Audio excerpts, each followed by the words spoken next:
What's up, freaks? I'm Randy. Hey, I'm Kai. And we're coming back at you today with something new. We posted a little survey on Facebook a few weeks ago asking if you wanted to see episodes that we already shot with a sort of director's commentary. And the response was overwhelmingly yes. So that's what we're going to start today, and we're calling it Randy and Kai's Excellent Commentary. You probably get the reference. What are we going to be talking about, Kai? We're going to talk about the style of the show, how we achieved it, some tech talk about the gear. Maybe some nerdy bass player talk about the bass player's gear in the bands. Maybe some funny stories. We'll see what happens. So check it out and leave us a comment down below if there's a particular show or episode you want us to do a commentary for, and we'll try to make it happen. All right, see you there. Here we go. I think it just ended. I think it just ended, yeah. Ah, the logo. Designed by a guy in Australia called the Brand Surgeon. The Brand Surgeon. And now this logo was designed by our very own Chris Crash Nando.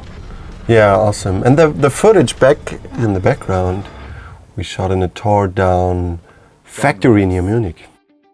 Yeah, big shout out to the guys at Metal Hammer magazine for presenting the show, supporting it, getting the word out. So this is Into the Machine, and this was our first episode. It was the first episode we shot, so when we were there filming with Opeth, we were still kind of trying to figure out how to shoot this, and we knew we wanted to utilize split screens because we wanted it to feel like all these parts of a machine.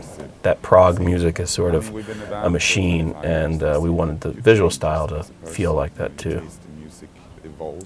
Yeah, so what we just see in the wide shot here, we tried out a new camera. We wanted to be lightweight and we wanted to be able to take slow motion footage.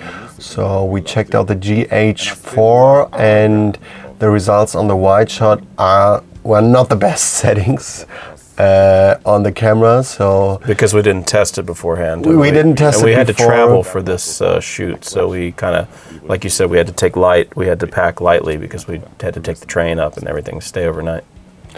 So, bit of a shame for having Opeth and not being able to get the ultra best quality, but it still is good. We changed that camera later on to the Sony FS7, which gave us brilliant footage for the other Into the Machine shows. Yeah, it's a pretty cool venue. This is in Offenbach am Main near Frankfurt.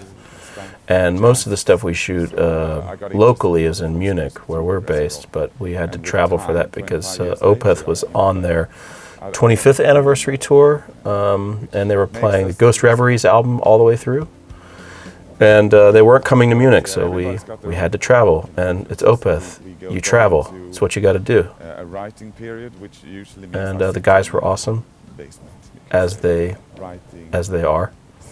Yeah, I mean, I remember when we got into the hall, and normally you run into maybe the tour manager or one of his underlings, and we ran right into Frederick, and he was super nice. He knew that we were coming, and immediately after we met Michael, who introduced some of the gear to Randy. Yeah, and maybe he thought we were going to do like a rig rundown with him, but it was cool.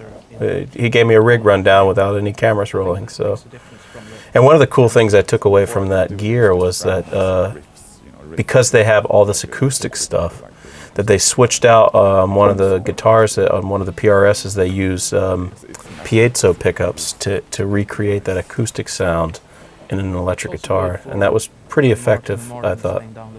Yeah, this is awesome, and this maybe could be a way in the future to amp electric guitars as a acoustic guitar live. I saw this before, that two cables came out of Michael's guitar. Oh yeah. When he played in the Wacken Open Air, and I thought, oh, maybe that each of his pickups would go to different amps, but no, even better.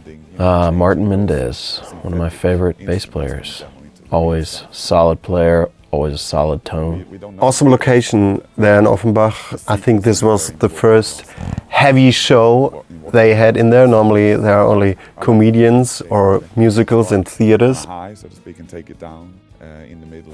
And also in the editing, you know, we were first. It was when we really started to explore how to use the split screens in a specific way, and we had at least one or two YouTubers, audience members who thought it was too much. So we banned these users. No.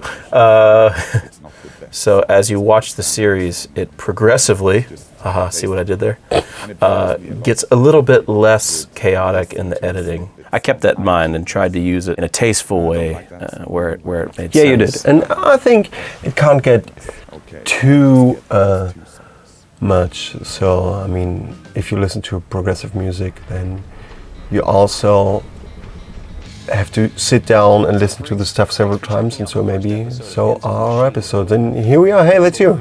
That's me. And, nice shirt. And that's the Opeth shirt that I got at the show. And thanks for watching. So this was Opeth on Into the Machine. Leave us a comment down below and let us know what other episodes you'd like us to do a commentary for. Cool. Freaks out. Freaks out. See you guys.